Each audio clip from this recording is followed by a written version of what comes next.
today's video, we're gonna be putting stiffer springs on this Honda S2000. In the last video, we put a wing on. You can see behind me in the background.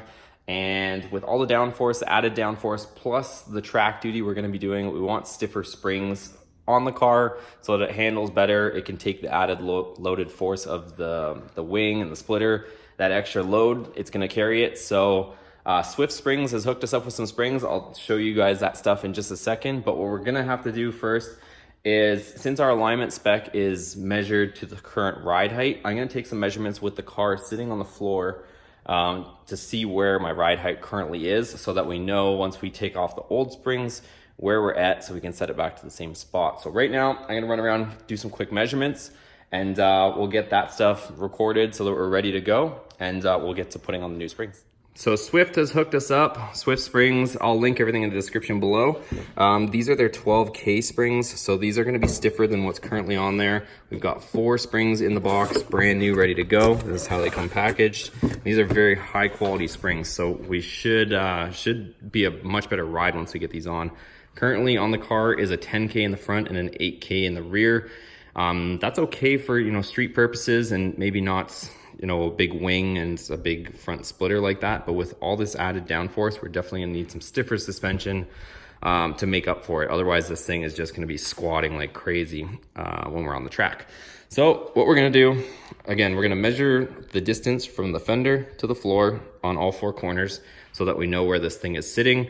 It should be pretty close once we, get these springs on here, but I do want to at least have a measurement so we know exactly where it is, because the car has an alignment based on this ride height. As soon as you start changing the ride height, the alignment's going to go to spec. So I really want to make sure we maintain that.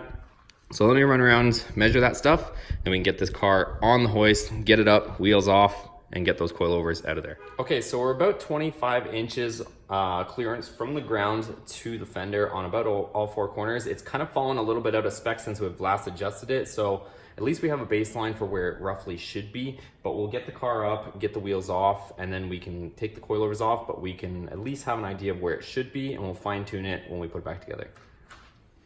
One more thing I just did, just so we have another reference and a little bit easier to try to get where we need to be afterwards, is because the car is so low and you can't simply, put the car on the ground and remove the arms from the hoist.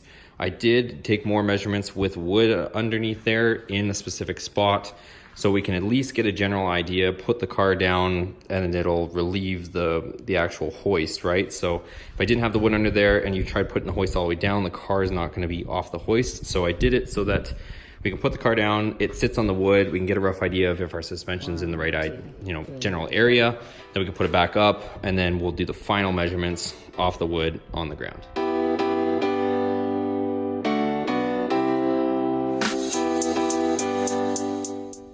So we're now into the meat and potatoes of this thing here. I do have another video exactly step-by-step on how to replace the suspension on an S2000. So check above on the link. I'll link above and also in the description below on that video on step-by-step how to remove suspension and put in coilovers. For this one, we're gonna kind of fly through it because I wanna show you more about the actual springs themselves. It's really not that hard to take these off on this car. It's pretty simple, lower bolt, 2 upper bolts, and then kind of just take off the upper control arm on the front, and the backs are even easier. You just take the lower bolt out, take out the 2 nuts from the trunk, and this whole shock coilover strut just kind of drops out. So I'm gonna whip those out real quick, and then we'll swap the springs.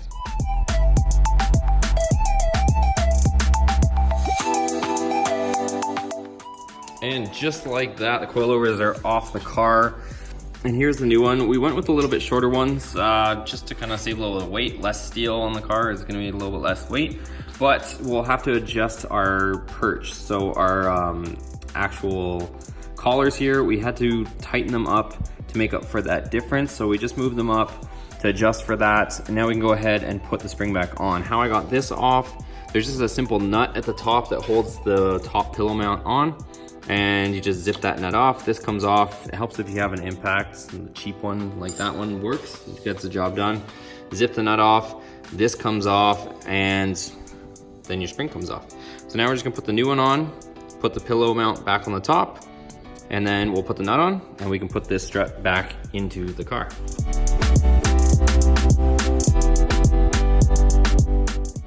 Bolts are tight on the top, bolts are tight down here, and we've got that Swift spring in there looking good. Let's move on to the passenger side and continue.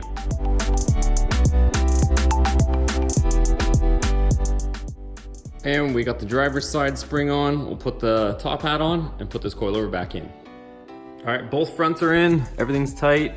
Got them beautiful Swift springs up in there. Let's go ahead and work on the back. So like I was mentioning in the back, this is a little bit easier. You just take out this one bolt and then the two bolts that hold the top in, and then the shock just drops out and we can do what we need to do. So the only caveat of this is that is a bit of a pain. So you got to work around that. So that's the hardest part of this. This one's very accessible, but getting at those two bolts around that filler neck is the only fun part, but we'll get it done. Let's get it out of there, get those springs on.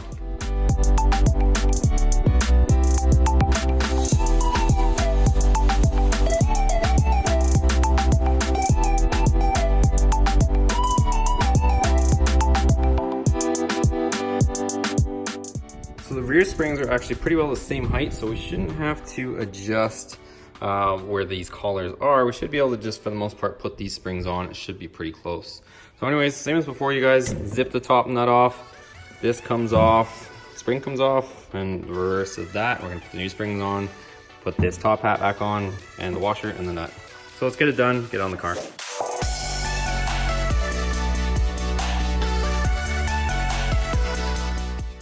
So we got the old springs off, we got the new Swift springs on. They're equipped, they're installed, they're tight. We're ready to put these on the car. So let's throw them on and get this thing on the ground. So here's the car all back together and on the ground. We still have a little bit of adjustment to probably do with ride height.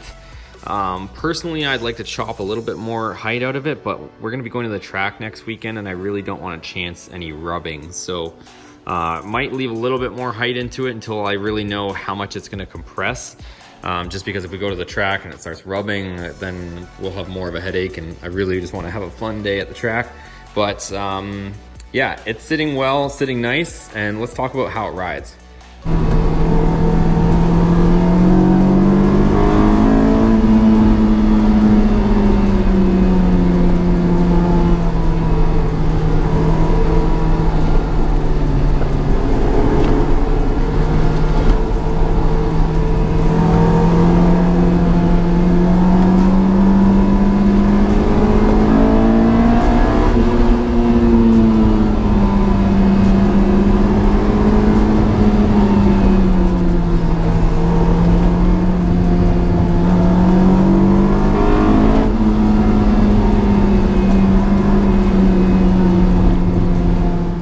Okay, you guys, so I got a chance to go out and drive on it, and it settled for about a day. Honestly, it handles phenomenally. So way better than before, and the spring rates being stiffer, it doesn't really feel any much different, to be completely honest with you. It's not more jarring, it's not more uncomfortable. Yes, it is slightly stiffer because, you know, there's less dip to the car. It doesn't it doesn't sit there and dip on one side or the other as much as before. It's a much more flat ride, but at the same time, comfort hasn't, in my opinion, been sacrificed whatsoever. And the thing handles like it's on rails with the new rubber that we just put on there, with those Swift 12K springs, and also the added downforce, both of the front chassis mounted front splitter and that big wing that we got on the back that you can see here. It's glued to the road. So, I mean, I'm sure there's probably better, there's probably, you know, more high-tech stuff, but for our budget build, this thing is working awesome. I'm so happy. Thanks again to Swift for hooking us up with those springs, and I highly recommend them, honestly.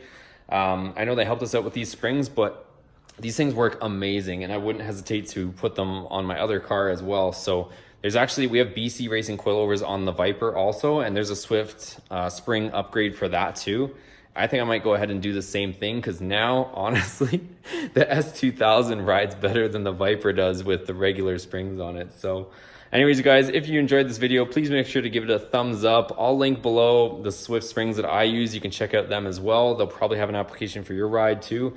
But make sure you give it a thumbs up if you enjoyed this video. Hit that subscribe button. Hit that bell notification so you're notified of all the latest videos. And we'll, of course, see you on the next one. Take care. Thanks, guys.